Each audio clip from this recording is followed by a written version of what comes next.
Forum Parekh. I am consultant gynecologist and laparoscopic surgeon at Aditya Birla Hospital, Veeravat. So welcome to my Gynecare channel. तो आज हम बात करेंगे menopause के बारे में, यानी कि रजो निवृत्ति के बारे में। तो मेनोपॉज क्या होता है?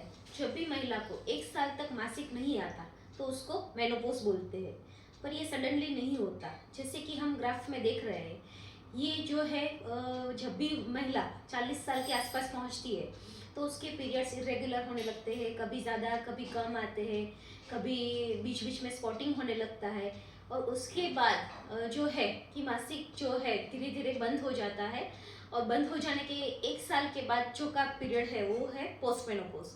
तो जो हम ऐसे अरेंज कर सकते हैं कि 3 से 4 साल का जो पीरियड है मेनोपॉज के पहले का, उसको बोलते हैं पेरीमेनोपॉजल पीरियड। फिर 1 साल तक मासिक बंद रहता है, उसको बोलते हैं मेनोपॉज। और मेनोपॉज के 1 साल का जो बाद का पीरियड होता है, जिसको बोलते हैं पोस्ट मेनोपॉज। तो ऐसे डिवाइड किया जाता है। तो अब क्वेश्चन आता है कि मेनोपॉज किस उम्र में शुरू होता है? तो जनरली हिंदुस्तानी महिला में 45 से 55 साल की उम्र में मेनोपॉज की एवरेज एज गिनी जाती है। अगर किसी भी महिला को 45 से पहले मेनोपॉज आता है तो उसको अर्ली मेनोपॉज कहते हैं, और अगर 40 से पहले मेनोपॉज आ जाए तो उसको प्रीमेच्योर मेनोपॉज कहा जाता है। तो अब समझते हैं मेनोपॉज कैसे आता है। तो जब भी लड़की माँ के पेट में होती है, तब से उस ये डिसाइड हो जाता है कि उसको मेनोपॉज कब आएगा, कितने अंडे बनेंगे, ये सब तभी डिसाइड हो जाता है। तो जब भी फीमेल माँ के पेट में होती है तो तकरीबन उसकी जो बीजदानी है उसमें 60 से 70 लाख तक के अंडे होते हैं। जो बर्थ जब लड़की का जन्म होता है तब 10 से 20 लाख तक बचते हैं। उसके बाद जब भी प्यूबर्टी यानी कि यौन अवस्था होती है तब ये अंडों की संख्या 3 से 5 लाख की होती है। फिर अराउंड द एज ऑफ 32 ये 1 लाख तक अंडे हो जाते हैं, और 37 इयर्स के अराउंड तकरीबन 25,000 अंडे बनते हैं। और मेनोपॉज के टाइम पे तकरीबन 1000 से भी कम अंडे शरीर में पाए जाते हैं। वुमन अपनी लाइफ स्पैन में तकरीबन 300 से 400 अंडे यूटिलाइज करती है, बाकी के अंडे सारे एट्रोफी होके वेस्ट में जाते हैं। तो ये मेनोपॉज के लक्षण क्यों आते हैं? तो जैसे मैंने बताया कि उम्र के साथ जो अंडों की है संख्या कम होने लगती है। अभी अंडों का मेन काम है जो स्त्री शरीर के मुख्य हार्मोन 2 एस्ट्रोजन और प्रोजेस्टेरोन हार्मोन सीक्रेट करना। अभी एस्ट्रोजन और प्रोजेस्टेरोन हार्मोन जो होते हैं वो फीमेल की जो फिजिकल और मेंटल हेल्थ है उसको बैलेंस करने में मदद करते हैं। पर ये जब अंडे कम होने लगते हैं तो एस्ट्रोजन और प्रोजेस्टेरोन हार्मोन दोनों का जो है वो बहाव भी कम होने लगता है, जिसकी वजह से मेनोपॉज के लक्षण वुमेन में दिखाई देते हैं। जैसे ही ये अंडों की संख्या कम होने लगती है तो हार्मोनल फ्लक्चुएशन होता है। मानो कि जैसे कि हार्मोनल इम्बैलेंस और जो बॉडी में है वो तनाव आ जाता है एक प्रकार का। अभी हमारी जो बॉडी है वो कोई भी सडन चेंज को एक्सेप्ट नहीं कर पाती, उसको कोई भी चेंज के साथ अनुकूलन साधने में टाइम लगता है। फिर वो पीरियड्स की शुरुआत हो या फिर पीरियड्स जाने वाला हो, दोनों में बॉडी को एडेप्ट होने में टाइम लगता है। तो इस टाइम के दौरान वुमन जो है वो मेनोपॉजल सिम्टम एक्सपीरियंस करती है। तो जैसे मासिक का बहाव हो या फिर पीरियड्स का पेन हो, वो सारे वुमन में अलग अलग होता है। उसी तरह मेनोपॉज के सिम्टम्स का जो सिवियरिटी भी होता है, जो तीव्रता होती है, वो भी वुमन टू वुमन डिफर होती है। तो ये मेनोपॉज के लक्षण क्या क्या होते हैं वो देखते हैं। तो वो किस वजह से है वो पहले समझते हैं। तो जैसे मैंने बताया कि एस्ट्रोजन है वो जो लेडी है उसको युवा रखने में मदद करता है, और उसका जो है पूरी बॉडी की लड़की की पूरी बॉडी के सिस्टम पर डोमिनेंस ज़्यादा रहता है। तो हमारी जो बॉडी है वो मेनोपॉज के पीरियड्स के अराउंड जैसे एस्ट्रोजन का जो उस एस्ट्रोजन है उसको मिस कर रही है, उसकी वजह से ये सारे लक्षण क्रिएट होते हैं। तो ये मेनोपॉज के लक्षण प्रीडोमिनेंटली जो है एस्ट्रोजन हार्मोन की वजह से होते हैं कि हमारी बॉडी है वो एस्ट्रोजन हार्मोन को मिस कर रही है। ये इतने साल तक हमारी बॉडी को युवा रखने में और मेंटल और फिजिकल हेल्थ बनाए रखने में एस्ट्रोजन मदद होता है। तो जैसे ही एस्ट्रोजन हार्मोन कम होता है तो ये मेनोपॉज के लक्षण विजिबल होते हैं। तो ये मेनोपॉज के लक्षण क्या क्या होते हैं ये हम एक इलिस्ट्रेशन से समझेंगे। तो सो फ्रॉम द बिगिनिंग तो है, जैसे ही मेनोपॉज शुरू होता है हार्मोन्स बॉडी में कम होने लगते हैं, तो जो बाल झड़ने शुरू हो जाते हैं, हेयर जो है वो थिन हो जाते हैं। उसके अलावा आइस आइस में भी जो कोलाजन का जो मात्रा है वो कम हो जाती है, जिसकी वजह से काफी बार 40s में वुमेन को जो है चश्मे आ जाते हैं। फिर आता है ब्रेन। ब्रेन में जो है एस्ट्रोजन का बहुत ज्यादा डोमिनेंस होता है। ये जो ब्रेन का जो पूरा सर्किट है उसको मेंटेन करने में एस्ट्रोजन मदद करता है।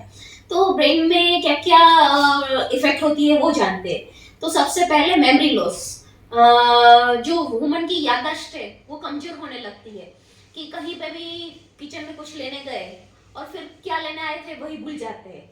उसके अलावा मूड चेंजेस, कभी बहुत ही खुश होते हैं या फिर कभी बहुत ही उदास हो जाते हैं। ये जो है चेंजेस वो एस्ट्रोजन का जो फ्लक्चुएशन होता है उसकी वजह से होता है।